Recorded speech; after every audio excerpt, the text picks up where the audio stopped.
రేవంత్ రెడ్డి గారు నీ భార్యా బిడ్డలా? ఎదుటి వాళ్ళకు భార్యా బిడ్డలు ఉండరా? ఎదుటి వాళ్ళకు అక్కా చెల్లెలు ఉండరా?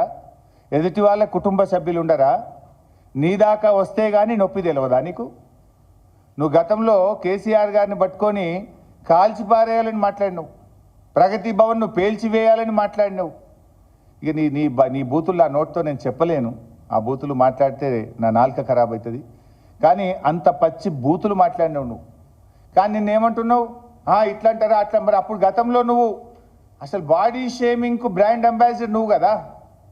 కేటీఆర్ గారు కుమారుడు మైనర్ అబ్బాయి, పాపం ఆయన చదువుకునే ఒక స్కూలుకు వెళ్ళే విద్యార్థి, ఆ బాబు నా పిల్లవాడిని పట్టుకొని కూడా నోటుకొచ్చినట్టు మాట్లాడినావు కదా. నా ఎత్తు పొడుగు గురించి కూడా అడ్డమైన కూతలు కూసినావు కదా నువ్వు. అసలు బాడీ షేమింగ్కు రాజకీయాల్లో అవకాశం ఉంటుందా? ఏం మాట్లాడుతావు నువ్వు? అసలు మనిషివా పశువువా నువ్వు? మనిషి అయితే అన్నం తినేటోడైతే ఇట్లా మాట్లాడాడు. మాట్లాడింది నువ్వు, చెడగొట్టింది నువ్వు, రాజకీయాలను కలుషితం చేసింది నువ్వు, బూతులకు నిలయం చేసింది నువ్వు. ఏదో 100 ఎలుకలు తిన్న పిల్లట నేను శాకాహారిని అన్నట్టు బూతులకు బ్రాండ్ అంబాసిడర్ నువ్వు. ఇవాళ నీతి సూత్రాలు, నీతి వ్యాఖ్యలు నువ్వు వల్లిస్తే ఎట్లా రేవంత్ రెడ్డి గారు?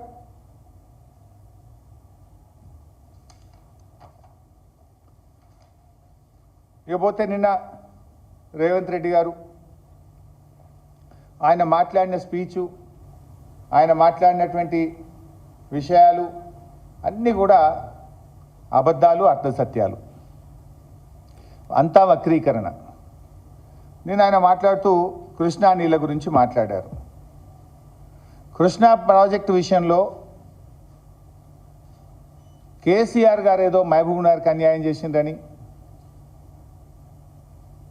తెలంగాణకు అన్యాయం చేసిండ్రని మాట్లాడుతూ, కేసీఆర్ లాంటి విజన్ ఉన్న నాయకుడు కనుకనే ఇవాళ కృష్ణా నదీ జలాల్లో తెలంగాణకు న్యాయమైన వాటా రాబట్టడానికి కాలుకు బలపం కట్టకుండా ప్రధానమంత్రిని, నీటిపారుదల శాఖ మంత్రులను సుప్రీంకోర్టు మెట్లెక్కి ఒప్పించి మెప్పించి సెక్షన్ 3ని సాధించింది కేసీఆర్. ఇలా సెక్షన్ 3 వచ్చింది కనుకనే 70% కృష్ణా నదిలో తెలంగాణ వాటా రావడానికి ఇవాళ మార్గాన్ని సుగమం చేసిందే కేసీఆర్. సెక్షన్ 3 రాకపోతే ఆనాడు నీ కాంగ్రెస్ పార్టీ రాష్ట్ర విభజన చట్టంలో పెట్టిన దాని ప్రకారంగా చేస్తే ఉన్న 811 వంచుకోవాల్సి వస్తుండే. అప్పుడు మనకు న్యాయం జరిగే ప్రశ్నే లేదు.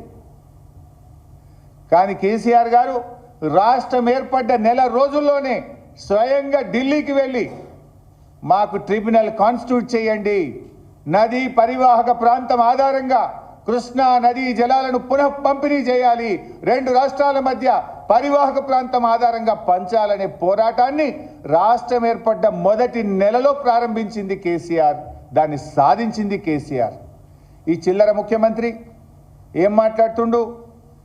ఏదో శాశ్వతంగా కృష్ణా నదీ జలాల్లో అగ్రిమెంట్ చేసుకున్నారు, కేసీఆర్ హరీష్ రావు సంతకం పెట్టి వచ్చిండు అని చిల్లర మాటలు అసెంబ్లీలో మాట్లాడతాడు. ఒక అబద్ధాలకు హద్దు పద్దు కూడా ఉంటుంది.